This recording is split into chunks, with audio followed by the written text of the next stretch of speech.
Cette exposition individuelle est axée sur le rôle déterminant de la musique dans la pratique de Collins. Ayant participé à l'influente scène punk et post-punk de la ville de Manchester, Collins a été porté par l'essor révolutionnaire de la culture rave. En 2013, Collins a collaboré avec des hôtes du centre d'hébergement pour sans-abri Gulliver à Cologne, en Allemagne. Dans le café du centre, l'artiste a mis à la disposition des usagers une cabine téléphonique permettant d'effectuer gratuitement des appels locaux ou internationaux, à condition que les conversations soient enregistrées et anonymisées. Les appels sélectionnés parmi plus d'un millier d'enregistrements ont été partagés avec des musiciens internationaux, notamment David Sylvian, Laetitia Sadier et Scritti Politti, qui sont servis comme point de départ de nouvelles pièces originales, composées soit directement à partir du matériel reçu, soit en réponse à ceux qu'ils ont entendus.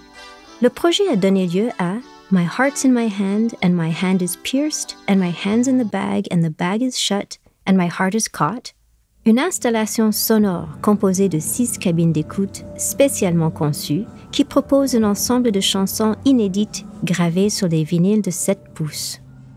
Le court-métrage à canal unique The Meaning of Style met en vedette un groupe de skinheads antifascistes malais que Collins a rencontré à Penang. Fasciné par leur adoption de cette sous-culture typiquement britannique, il les présente rassemblés dans un cinéma indien tamoul, un temple bouddhiste chinois et une demeure de l'époque coloniale. The World Won't Listen est une installation vidéo en 3 parties qui s'inspire de la compilation éponyme du groupe britannique The Smiths, parue en 1987. Collins a fait réenregistrer les pistes de chaque chanson par des musiciens de Bogota, en Colombie, et a ensuite lancé un appel aux fans colombiens pour qu'ils chantent les paroles de l'album au cours d'une série de séances de karaoké individuelles qui ont été filmées.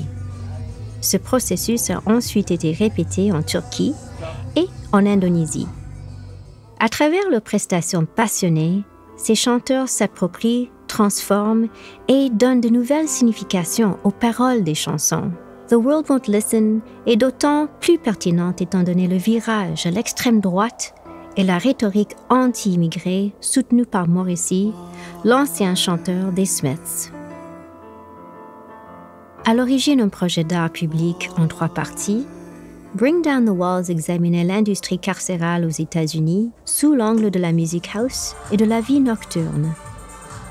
Le lien entre un système qui enferme le corps et la musique qui le libère est devenu évident pour Collins après avoir passé des années à travailler avec un groupe d'hommes incarcérés à Sing Sing, une prison à sécurité maximale du nord de l'État de New York. Cet aspect personnel s'est vu renforcé par le contexte historique des années 80, quand la croissance rapide de l'incarcération de masse coïncidait avec un nouveau son de danse issu de communautés en proie à des politiques criminelles injustes. La manifestation publique de ce projet, qui s'est tenue à New York en mai 2018, consistait de jour en un ensemble d'activités dirigées par des personnes qui ont été directement touchées par le système carcéral ou qui œuvrent à la transformation, voire à l'abolition radicale de ce système. Le soir, l'espace se transformait en une boîte de nuit où se réunissaient des DJ, des artistes et des collectivités de la scène animée des clubs de la ville. Avec son exposition à la Fondation Phi, Collins propose pour la toute première fois une version installative de Bring Down the Walls. Reproduisant la mise en scène originale à New York, le film au centre de cette installation oscille entre les discussions qui ont émergé lors des événements de jour et une forme de boîte de nuit immersive avec des projections à multicanaux accompagnées de la musique de l'album Bénéfice.